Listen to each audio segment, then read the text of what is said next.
Yeah.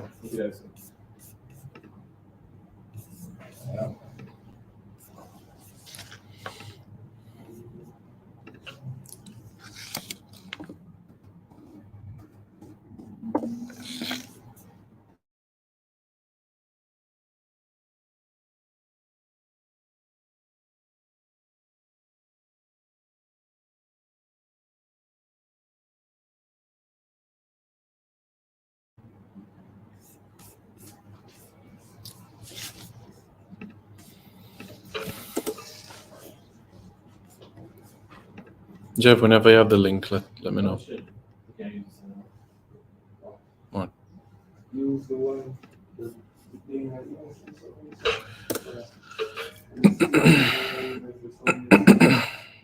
What about your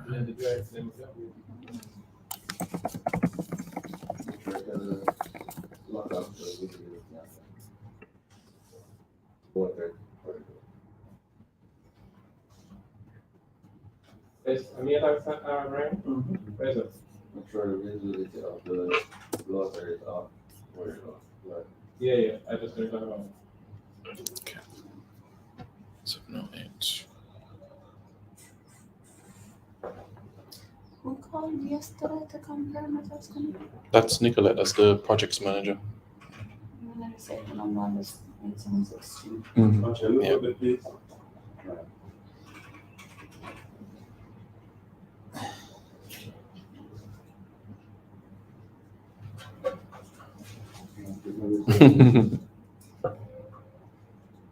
Oh, you connected to the WhatsApp link? Yeah. There should be a way to just Yeah. mute.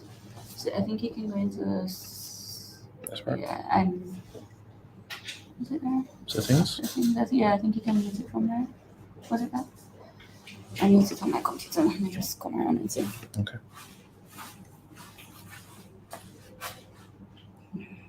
Well, to be fair, this is a different one. Okay. Double click? No. Where was it here? That was supposed to be there. No, that's the new track, that's the groups. Yeah, I don't remember what it said. You.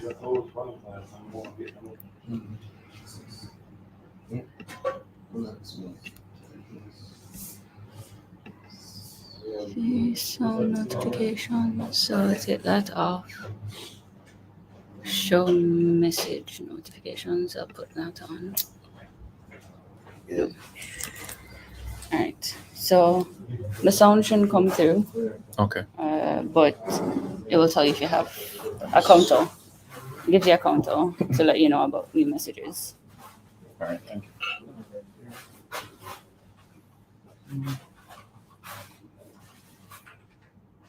Nice photo.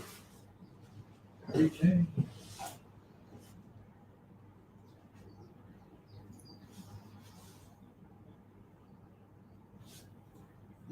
You like it dropping off? A little bit, yeah. It's fun, so much.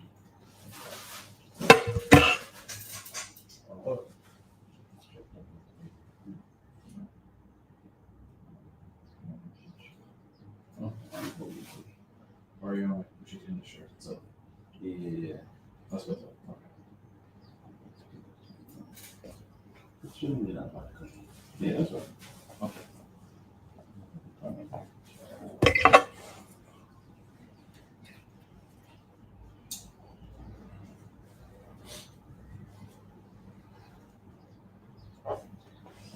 Here's that. Here's it. Yeah. Back again. Right. Yeah, I can hear you. Okay.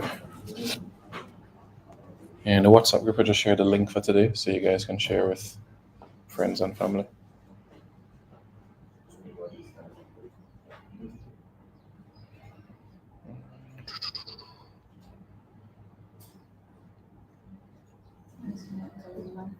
This is something wrong with the alphabet. I'm gonna say that whatever.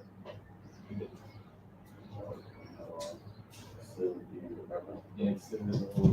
That's the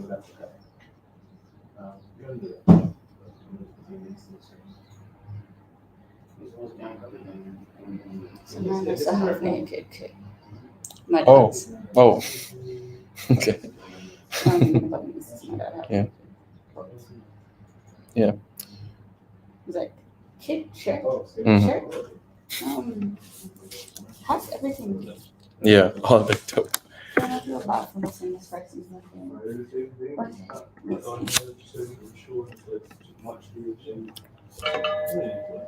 When last you heard or spoke to Jakey? Very good question, but I don't know what. 3 minutes. I All right. don't talk to my father, but I know Yeah. I've heard updates of sorts. Yeah. His phone got stolen and bear stuff. Where's Jakey again?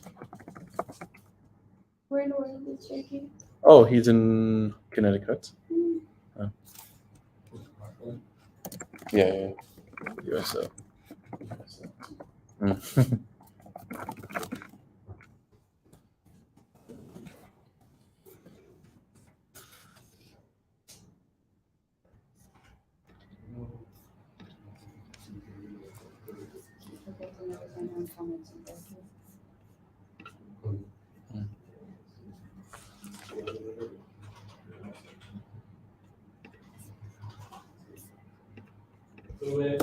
Okay.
One minute, 10 minutes.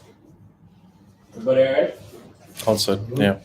I'm sure you're gonna keep that. Thank you. Thank you. Turn it down. Turn it.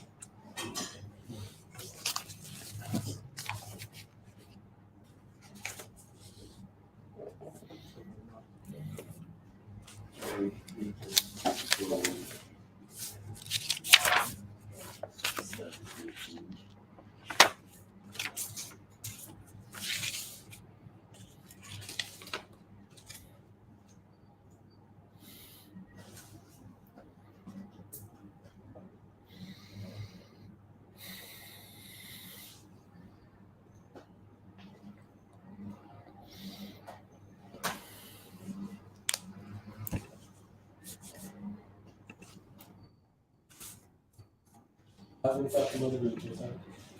I've been talking about the chances in the group. Okay. Thank you. Then the rest will be on the channel. All right. Will do.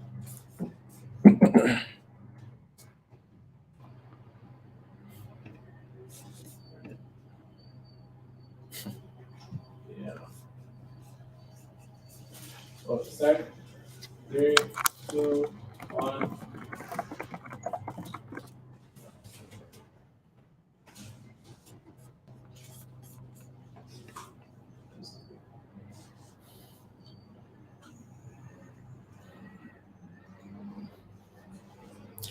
So we began the campaign in Alcor, where history was made, as for the first time in World Cup history, a host nation lost their opening game in a World Cup for the first time.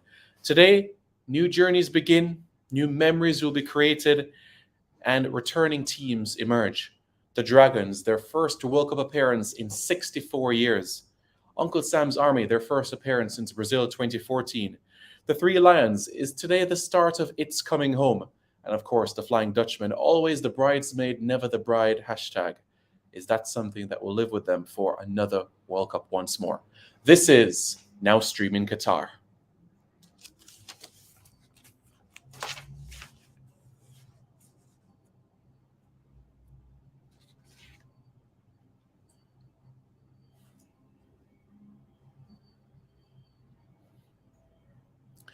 So 32 teams from 5 confederations, 64 matches, and 1 cup over the next 28 days of the greatest show on earth.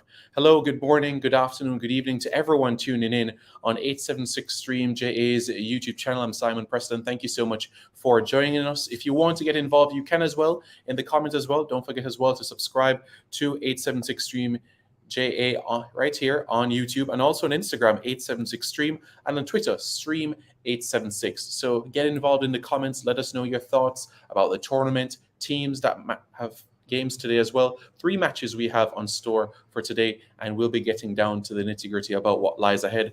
The pre-game show, thank you so much for joining us. And just a reminder, the post-game show for today will be at 4 o'clock. And of course, in that discussion, we will look at and review the 3 matches that took place today.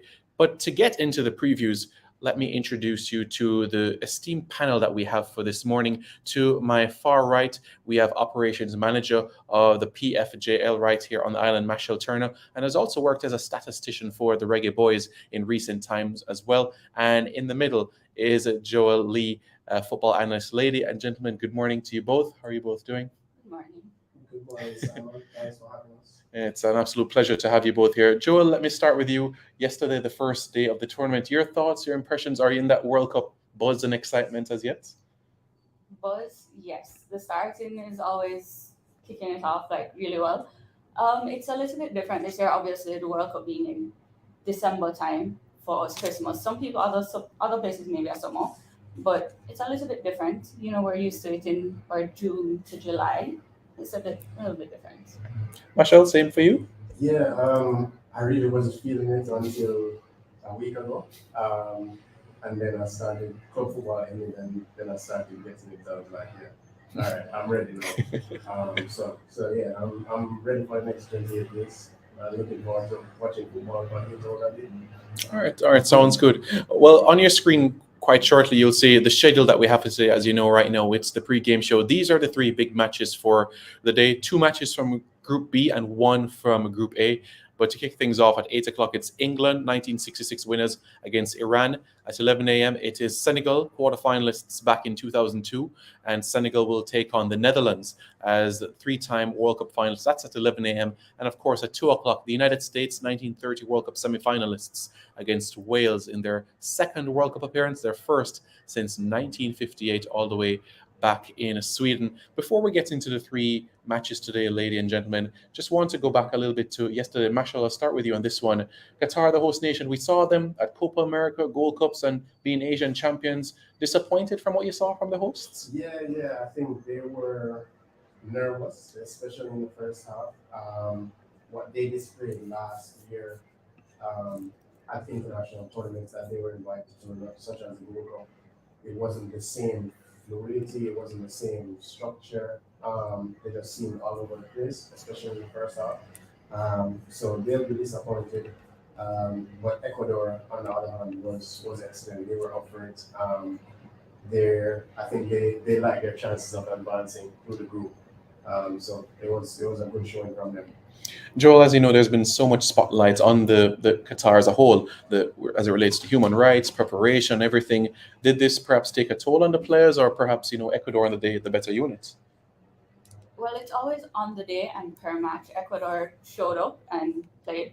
Qatar, the nerves, you could see nerves, especially with the keeper, their back line. I mean, they came up with some very good chances, always at the end of a half. Some very good chances. And had they put them away, we would have, even the first half, we would have seen a completely different game. All right. So, as we said, three big matches today. England will open their campaign against Iran. The United States at 2 o'clock playing off against Wales, and at 11 a.m. sandwich in between those games, the Netherlands against Senegal. We will be getting a little deeply into the England versus Iran game quite shortly. But before we go into that, we're going to talk about our CONCACAF team, the United States versus Wales. And we have a clip to share with you guys from Chris Combs. He is the presenter, an avid fan from US Fan TV, a platform that is catered towards American fans, and they've traveled all across the country for their Gold Cup campaigns, CONCACAF Nations League victories as well. And what we're going to do is he's going to talk about the chances that they have in their group and expectations in the United States as a whole.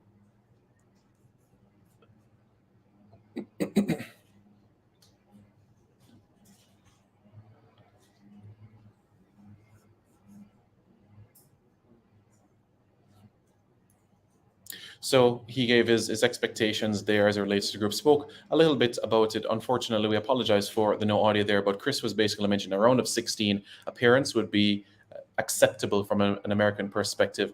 Marshall, would you say that round of 16, it would be acceptable for the Americans, bearing in mind the talent? I think they should be excited about that.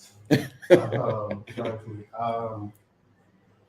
they're an exciting young team. None of them have ever been here before.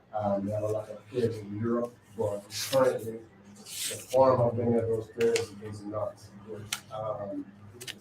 Their back line is shaky. The best defender is a 35-year-old at the moment, the most informed defender. Their goalkeeper does not play at his current club. Midfielders, Weston McKinney has been having a decent season, but he's had better seasons at Juventus. He's a real driving force there. Forward line, they don't have a number 9 or a reliable number 9. Pulisic is in and out at Chelsea. Aronson, who I think is the best player on the team, is doing well at Leeds, but Reina, he unbalances teams. He's been in and out injured. He's just got back from injury, so who knows what type of form he'll have. So it's just question marks all over for them. Yeah, before we get the thoughts and reactions from Joel, let's play back that clip and hopefully the audio matter is resolved right now.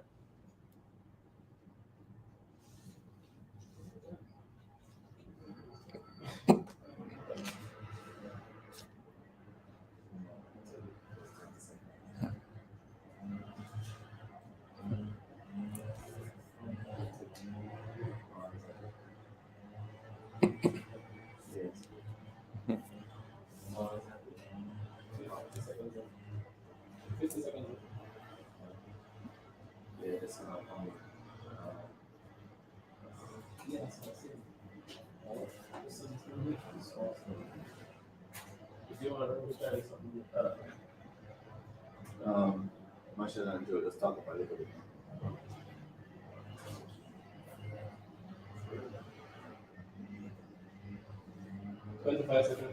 Okay.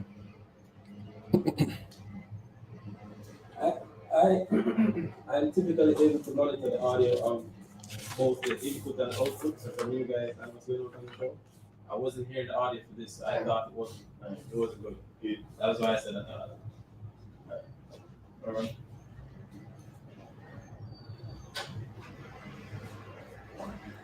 So there we have it, Chris Combs from US Fan TV giving his thoughts about the United States heading into this World Cup, their first appearance since 2014. Joel, it feels like a changing of the guard. No more Landon Donovan, Clint Dempsey, Eddie Johnson, DeMarcus Beasley. It feels like this young, hungry, youthful unit right now. Yes, if I remember clearly, they're the youngest qualifying team in terms of overall average age. I think this is going to be a very interesting game, USA versus Wales. Yes, coming out of the group would be great for them. I think having missed the last World Cup, they're going to try and really come out and show, but that can also create a lot of errors. Similarly for Wales as well. Haven't been there since 1958. They have something to prove as well. So that will be a very interesting game.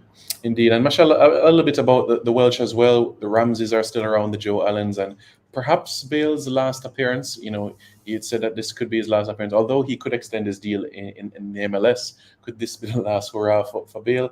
And in terms of the depth of the squad, because if one man is injured, it looks like a different unit. Yeah, if Bale gets hurt, if Ramsey gets hurt, it's over for them. Bale just coming off an MLS title, he'll have something to prove. You know, it's Wales golf, then Madrid for him. It was. So I'm sure it's Wales golf, LAFC for him. So he'll be up for this. He always performs for the national team, but they're just not very deep. Have holes all over the place. So we'll see. Yep, definitely. We'll see. And, Joel spoke earlier about the Welsh team as well. They have a lot to go. And just a reminder to those viewers as well, do drop in your comments as well. Right here, we're live on YouTube, as you guys are seeing right now. You do give us your feedback, your comments as well, and we'll definitely read it out to you and basically see what you guys are saying. Are there any England fans out there? Let us hear your thoughts. Know there any Dutch fans out there? Any Americans out there as well? Let us know. Drop us in the comments. Don't forget to hit that like button as well as we transition into the first game of the day, England versus Iran. And we have the starting 11, and I'll read it, and then we'll get the reactions from the panel as it relates to that 11 in particular. Basically, England have gone with the 11 that they trained with since they arrived in Qatar. They've gone with that 4-3-3. So Jordan Pickford, he keeps his place. This is his second World Cup appearance, Jordan Pickford.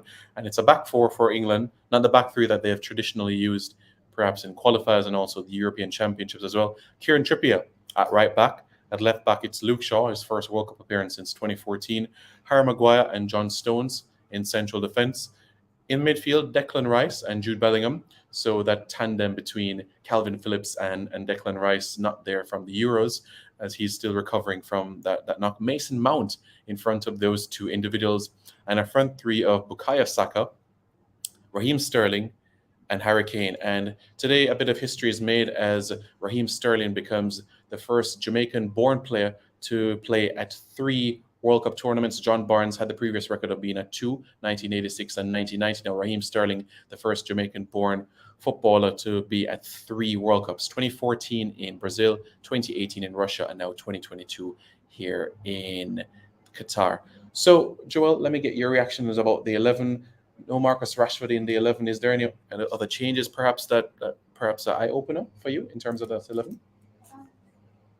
Not really. With Rashford out now, it's the substitutions that will probably really make it, because looking at the lineup, they have obviously a defensive lineup, or more defensive. Harry Maguire, I'm not really too sure about him right now and his form, but they do have the depth to kind of change out, especially in forwards, and make some changes there. I do know they're playing against Iran, so Iran, who has never gone out of group stages but plays very defensively. I think they're trying to combat it, and then hopefully if you tire them out, you can put on Rashford with the Kane and make a counter-attack. Yeah, Michelle, we were talking earlier as well about the defensive aspect, and on the screen just a moment ago, you got to see Jordan Pickford. We're talking about the other options. Nick Pope, Ramsdale, perhaps you would go in another direction? Yes, I would certainly go in another direction. I'm not a big Pickford fan. We all see the memes with the dinosaur. I just think he has a lot to work on. Ramsdale for me is in better form, playing for the top team in England, and it seems more composed to me all the time. So that's the direction I would have gone in, but I'm not a coach. And just to give a bit of feedback in the comments as well, a lot of fans saying, go England. Alex Taylor says, England won't win anything with Southgate. The team needs Thomas Tuchel if they want to think about lifting silverware. Interesting. GM Network says, Harry Kane to open his account with 2+ goals. Johnny Richards says, Sterling and Stefan Hausen, who you all saw on the panel yesterday. Thanks for tuning in. Stefan saying, typically sensible 11 from Southgate. Sterling needs to rediscover the form he displayed at the Euros. And Andrew Johnson tuning in saying, I'm an England fan and quite like Spain. England is always good on paper, but fail to impress. Hoping this year we can change that. We did well in the last years. Hopefully the coach has learned his lesson. So on your screen right there, you will see the 11, as we made mention: Pickford, Trippier, Stones, Maguire, Shaw, Rice. We also have Bellingham, Mason Mount, Raheem Sterling, Harry Kane, and Bukayo Saka. Now, on the Iranian side of things, they've gone to go with that 4-1-4-1 system. Azmoun, their main number 9, he is not part of their starting 11. They've opted to slightly go in a different direction, and that is why they've gone with Mehdi Taremi in that number 9 position.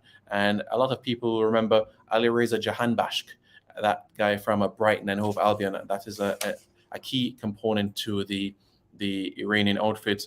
13 goals in 64 appearances for his country. He plays for Feyenoord right now. And of course, it's a former Brighton player. And another player to really, really keep a close eye on is Karimi. Karimi is known for his energy throughout the course of the midfield. This Iranian team, well, they conceded the least number of goals at the last World Cup. They only conceded 2 goals at the last World Cup, and they also conceded 2 as well. And one of 2 teams at the last World Cup that got 4 points in the group stages, but did not advance to the round of 16. Senegal was the other team. So let's bring up a few tidbits of these 2 teams before we get into the Iranian standpoint of things and a little bit deeper on England. So we're going to show, like we did yesterday with Qatar and the Ecuadorian team, tidbits on both teams. Let's start with the Iranian team first before we get into the England team. This is Iran's team, the nickname Team Melli, or the Persian Kings. Their 6th World Cup appearance, as Joel made mention earlier. They've never passed the group stages of a World Cup, conceded only 2 goals at the last World Cup, as mentioned earlier. Coached by Carlos Queiroz, who, as we know, had some work with Manchester United, and they've only won 2 games in World Cup history, both coming 20 years apart. Their victory in 2018 against Morocco, 1-0 victory, courtesy of an own goal, and back in 1998 in France against the United States. Against UEFA teams at the World Cup Iran, well, 5 losses and 2 draws. Let's head over to England's side of things and have a little bit of tidbit about them. 1 World Cup title all the way back in '66. This is their 16th World Cup appearance. Their fourth place finish back in 2018 in Russia. As we know, a penalty shootout away from being crowned European champions. And interesting to note, England outside of the continent of Europe have not passed the quarterfinals of a World Cup. So we'll see how they get on in the Asian continent. The last time the World Cup was in Asia, in Japan and South Korea in 2002, it was the quarterfinals where they eliminated by the Brazilian outfit. Rachel, let me go back with you on this one. On the Iranian side of things, Carlos Queiroz, let's talk a little bit about him as well, what you know about him and, what he has done for this Iranian team in the past couple of years. Well, his second stint with the team, they progressed. His first stint, they progressed well. This is their third straight qualification. And each of the last 2 times, they've gotten better. You spoke about their performances last World Cup, so I would expect them to want to go to the next step. The team's gonna be very, very defensive and very compact, and it's gonna be sufferable. So they're just hoping they can keep you out and get the odd one. Mediterranean is having a good season. He has, I think, 11 goals and 7 assists so far for Porto this season. So they'll be depending on him to bag something and keep it solid at the back. Yeah, and Joel, England, they're coming up against a team that's defensively extremely solid. And they've had challenges with breaking down that sort of low block. Is that a concern for England, or they should have enough quality to get over the line? As one of your commenters said, they always sound good on paper. They should have the quality. Should be the operative word. So with the Iranians playing so defensively, and if you look at how England plays, they don't normally even cross the ball that much. So they're going to be on the wings where you have Sterling, but my fear is you're not going to cross the ball. So Harry Kane is he's probably going to get lost in the mix. And then based on how England has set up, they're also trying to go defensively. So it's going to be a very interesting state of a match. Trippier on the team, though, it's a very interesting one because how do they have a set piece? And there is a possibility there. Like he had said, I think both of them are almost setting up based on histories to defend and hope to get one in and see where they go from there. Iranian more than England. Yeah, from the Iranian side of things, they're unbeaten in their last 3 games and they've only conceded 1 goal. They haven't lost a game since June, which was against Algeria. And Carlos Queiroz, the reputation that Machel made mention about, had some time with Portugal and actually won the Under-20 World Cup twice with Portugal back in 1989 and 1991. So carrying a lot of pedigree as a coach, as we made mention, worked in England as well under Sir Alex Ferguson to set that defensive solidity, which of course led to United winning the double, the Champions League and the Premier League 07 and 2008. And of course, the work that he has done for other countries as well. He's worked with South Africa and other countries within the Far East as well. So Carlos Queiroz certainly coming in with a lot of reputation. Machel, back on England's side of things, when you look at the 26 that has been called, is there anyone in your eyes that you said, perhaps they've overlooked someone that should have been there that is not there? Many talk about Ivan Toney, for example. I don't think it's surprising in terms of Tony or Tomori. I don't think it's surprising based on what we know about Southgate. He picks who he knows and who he trusts. And you can see that in this 11. Mount, particularly for me, going against Iran, I want somebody like a Foden who has a little more magic in his feet and can do something, one moment. Not that Mount doesn't have that, but I think Foden has that a little bit more.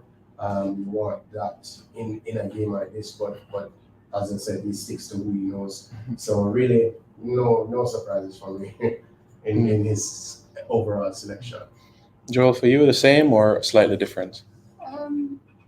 Going back off of the Euro 2020 squad, obviously, we don't have the same complement. There is a little bit of difference. The injuries that have plagued the team, that's one of the things. So it's not, as you said, it's not surprising. He really sticks to what he knows. We're going to have to see how they play together as a team at this point.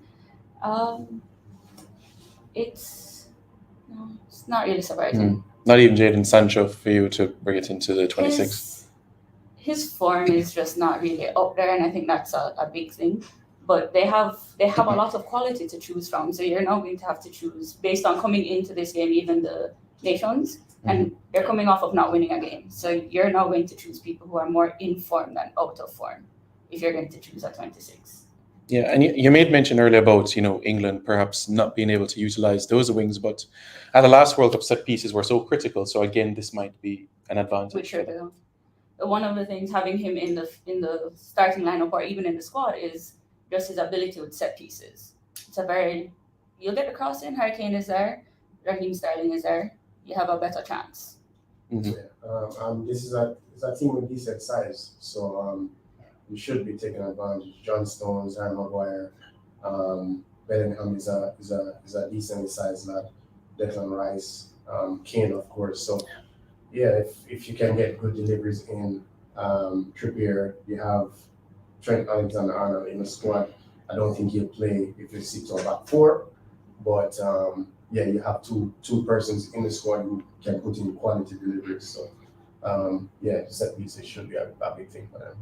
All right, so from the England squad and the team as a whole at the last World Cup, of the 12 goals they scored, 9 came from set pieces, which is basically 75% of the goals that they scored, whether it was a corner kick, a free kick, or a penalty that was taken by Harry Kane on their journey to finish 4th in the last World Cup. So certainly it's something that has been worked on for Gareth Southgate and his unit in particular. So let's have a look at some of the comments and seeing what everyone has been saying, getting some reaction there.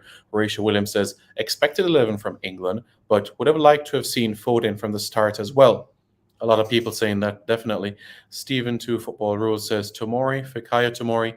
No, Fikayo Tomori is criminal. A lot of views about Tomori as well. And in terms of not being in the squad, many people wonder about the comments that Gareth Southgate made at the press conference that he hasn't reached the standard of a Harry Kane just yet, which is why Harry Kane is getting the nod in the squad over Tomori. But he is on the standby list, so we'll see whatever changes might happen. It's unpredictable in a World Cup, so we'll see if Tomori will eventually get to Qatar or if he'll have to wait for Euro 2024, in particular if England is to qualify. And just a little bit on England's record against Asian teams at the World Cup itself. They've only faced one Asian team at the World Cup, and that was Kuwait back in 1982, and they were able to get a victory there. But Marshall, it also mirrors what happened in 2018 as well. England took on Tunisia, a similar type team, similar build to the Iranian team, and they had to grind out a victory as well. I feel it's something that England might have to do today. Yeah, definitely. Definitely today is going to be, I think today is going to be the toughest team for them to break down in the group. So today is going to be a hard 3 points if they want the 3 points. Yeah, indeed. And GM Network says Tammy Abraham should have been in the squad. So interesting. People saying about Tammy Abraham also in the mix as well. A lot of attackers. People want Tammy Abraham, Ivan Toney. A lot of persons having their say where that is concerned. But you spoke about the squad, Joel, as well, in terms of the balance that England have brought. At the end of the day, you can bring so much attackers, but you also have other positions to prioritize. So I actually looked this up last night, and I compared the Euro squad to the squad we have now, and I think they had 9 defenders, 6 or 7 midfielders, and nearly 8 or 9 forwards. And now it's a little bit different, where I think it's about 5 forwards, 8 midfielders, and 9 in the back. And I think based on their particular group stage, not even just this game, but moving forward, based on the style of play of everyone, it's really this entire group is going to be a counter-attack goal. A counter-attack is pretty much how you're going to win. All of them play defensive. USA likes to pass the ball around a lot and eventually get up there. They want to draw you out to get you up there. Mhm. Wales has something to prove, but they're also very defensive, and they set up for a counter-attack with Bale and Ramsey. They do. And we have Iran, who is completely defensive. They're getting better with every World Cup, so it's going to be a very interesting group. And all of them have a similar defense to counter-attack type in mind. Yeah, well said, well said. Is Reece James a big loss for the English? I mean, you look at the right back, the Trent Alexander-Arnolds of this world, and Kieran Trippier, Kyle Walker should be back. Are they still going to miss that potency, panache that we would normally see from James at Chelsea? You'll always miss it. When you have certain players that are not in the squad, you'll always miss it because they give something, but then at the same time, I always like to say that a team or a squad is not based on a player. So you'll miss something, but you should have the depth to can have it back. So for instance, Pulisic, as we mentioned in USA, like he's not a true 9, but should they not have him, at some point you need to have somebody coming up to fill a gap. It may not be the same style, so you're always going to miss those players, but the team should be able to kind of work around it, and that's what we're hoping for. It's a sad miss though. Marshall, they agree, or at right back England looks okay? No, I think right back here England is okay. Yeah, Trent. I mean, Reece is a good player, but Trippier's have been having an excellent season. Kyle Walker is always solid, and he's very experienced. And Trent Alexander-Arnold, you know what you get from him attacking wise, his output that end of the field. So right back, they're fine, but left back for me is that's where the problem lies, because it's not a Luke Shaw fan. It's Luke Shaw and what. Personally, I would have put Trippier at left back and have Trent at right back for today. Well, no, nothing about four. I don't know Walker's fitness level. Yeah. I would have started Walker at right back and at Trippier at left back, but yeah, I just left back is a real problem because no Chilwell, there's nobody else. There's nobody else but Shaw. Yeah, there is that dearth of options there at left back, coming back from previous years where England were stocked with the Ashley Coles and companies of this world. A few more comments just to get you all engaged. Alex Taylor says, Tammy Abraham has scored 3 goals in 15 matches. That form won't even get you in the Nations League squad, much less World Cup. Rashid Hall said, if England doesn't win impressively today, the pressure will be on. The pressure will always be on England, you know. Alexi da Costa, after Kane, Foden is the best player in the country. How does he not start? That's been the question amongst many. And if England do not get the result today, that is the question that will be the first one to be asked at the post-match press conference. Da Costa says she's right. Counter-attacking will be in that right order. Is referring to Joel's comment, which is why I don't think this is a straightforward group. Alexis says I think Reece James starts over Trippier if he's in the squad. All right. Rashi continues saying definitely, but they are strong on that side. Marshall is correct. The left back role is weak. Rashid said I thought they were supposed to start Trippier at left back. Well, it really going to depend on the back three, back five scenario. So it could be that by the time England transitions to that situation, that it could be Trippier at left back and Luke Shaw gets that rest, and at right back you would have that option for Trent and have Kyle Walker as a third centre half. So we'll just have to see how things pan out. Stephen Football Rule says looking forward to a proper smash and grab performance from Iran. Yeah, that's a concern because that is something that they've done in recent years, and that is a massive, massive concern. We have a few more minutes on our discussion before we turn over to the Khalifa Stadium in Qatar, but we haven't had a chance as yet, ladies and gentlemen, to talk a little bit about the Dutch and also the Senegalese outfit. Joel, this was very build up to the Sadio Mane versus Virgil van Dijk show, but unfortunately, no Mane, and that has spoiled things. That's injury. Yeah. It's, as I said, with the teams, we're going to miss people. Injuries are going to happen, and it's really about how they come back from it as a team. That matchup is going to be very interesting because that's really going to set up the rest of that group for sure. We've already seen that first game with Qatar and Ecuador, and this is going to be what most would say would have been like a top of the table clash. These would be the two people to try and fight out. So this is going to be a very important game to start off. Marshall, your thoughts as well? I'm sure there was excitement building, but could this really hamper Senegalese's hopes? Because many people view them as Africa's chance to get to the round of 16 of a World Cup. Senegal is the best chance. Yeah, man. It's definitely a huge miss for them. I think he carries the team offensively.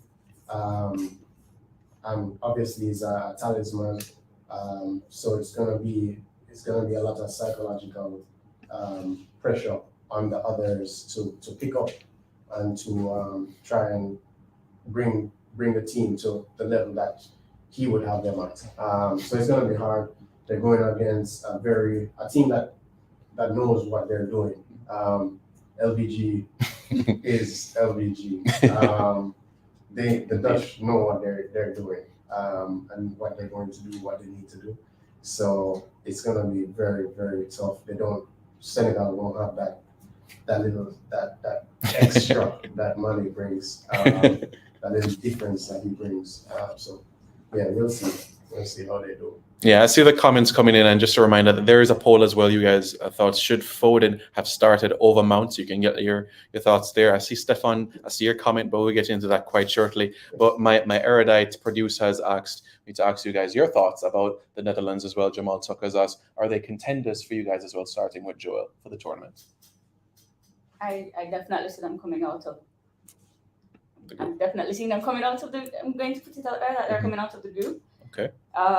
Long-term content.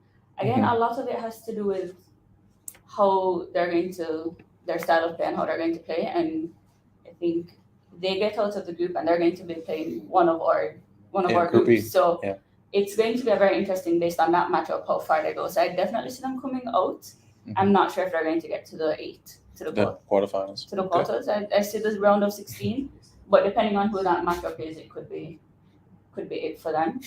It also could be it for the other team. Marshall, it's interesting. It could be the Dutch versus England, depending on who finishes first or second. Come on, I mean, I'm a Dutch fan. I grew up as that. 4-3-3, House of Venus, Michels, and Johan Cruyff. Total football. Yeah. So I think at least the quarterfinals. I have Denmark and Holland as my dark horses. Outside of the three that I think we all have settled on as the main contenders, Brazil, Argentina, France. So I have Holland in the group right behind that.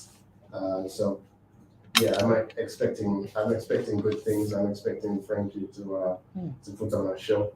The only thing is Memphis's injury status. He does a lot of heavy lifting in the final third. But Gakpo is on form. Berghuis is on form. So we'll see. Yeah, and just a tidbit on the Dutch team: 8 players in their roster were actually born to parents or grandparents from the Caribbean. Majority of them Curacao, Aruba, and the only player in their squad with some Jamaican heritage is Kenneth Taylor. That's the only player. We'll see if he'll be able to get the nod today. Maybe, maybe not. But the other players in their squad: Surinamese heritage, Curaçaoan, and Aruban. I mean, Joel, we talked about a little bit about the Dutch as well. You said perhaps the last 16, as we have a few minutes to wrap up things. Let me just get a few comments in first. Andrew Johnson says Southgate has always had an issue picking England's best 11. Seems like he's still having that issue. We can't expect Kane to score all the goals this year. Simon looking nervous. He's sitting on the fence and hasn't given us his view on England. I'll be straightforward. I think it's going to be a very, very tight game. I think it'll be a set piece to win it. I've gone with England 1, Iran 0, and I think Harry Maguire, I'll go with him. Redemption for him based on the form. So that's basically the team that I'm in. And there's another comment as well in the another poll as well. Will the Dutch make it far in the tournament? So go ahead and vote in the comments. Will the Dutch make it far in the tournament? So go ahead and vote on that. Alexia da Costa says, "Where's Azmoun, by the way? He's on the bench for this game." Alexis says, "I'd bench Saka, by the way." Okay. Simon's reaction when Michelle didn't list England in the 3 contenders. Yeah, that's a good one.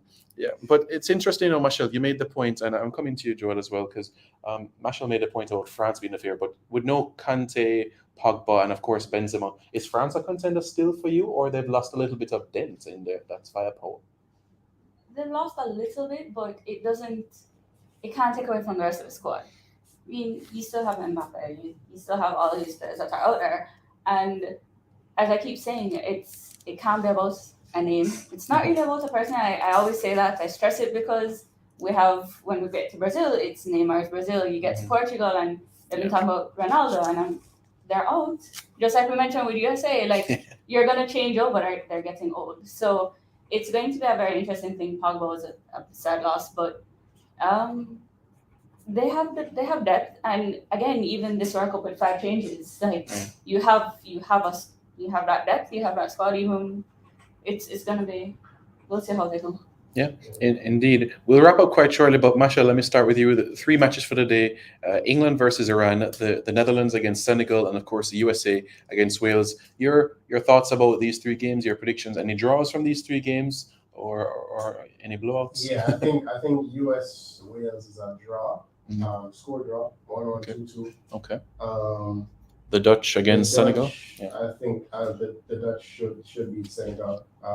Beat Mali Senegal, and it's okay. It's okay. Be realistic. Yeah, it's fine.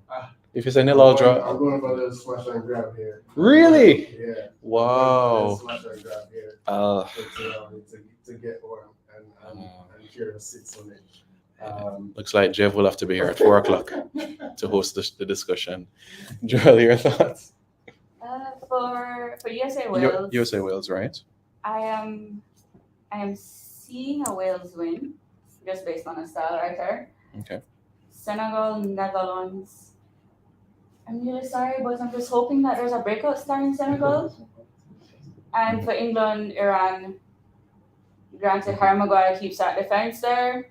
I see England winning. Okay. But from a set piece. I'm just trying to be country, I gotta give Simon something to fret about. Always. That's fine. Really, really appreciate it. I've gone with England 1, Iran 0, Senegal 0, the Netherlands 2, and the United States 2, Wales 2. Just a few more comments before we wrap up. Ray Stewart says Southgate is too defensive. That strength of the English team, it will not work this World Cup. All Sports Jamaica says Kante will be missed. He was the X factor in 2018. Well, the French, they don't get into action just yet. Chouameni is a baller. Chouameni is a baller. So, yeah. All right, Mashal and Joel, thank you very much for your time. At this point in time, we blow the full-time whistle on our discussion as it relates to now streaming Qatar. Thank you so much, everyone, for tuning in to our live stream. Join us again at 4 o'clock, where we'll have our post-game show, and we'll recap the 3 games taking place today, and also look ahead to the 4 big matches that lie ahead on Tuesday. On behalf of our entire production team, our panelists this morning, thank you so much. Bye-bye for now.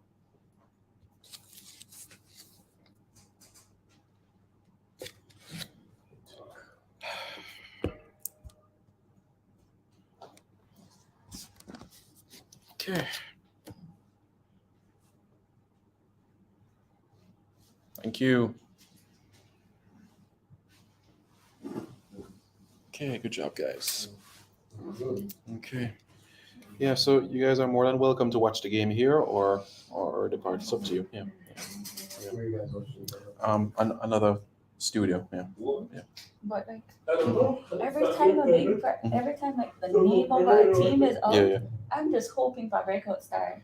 Mhm. I mean, like what was it? It was 2014 Brazil where we got James. James, yeah. Like I'm just like, all right, so Senegal again. Yeah. Mane is out, but I'm just hoping like it just gives Somebody, somebody else that chance, which is Right. why we know the depth of our England squad and who they Mhm. don't have and who they can bring in. But I'm just Yeah. like,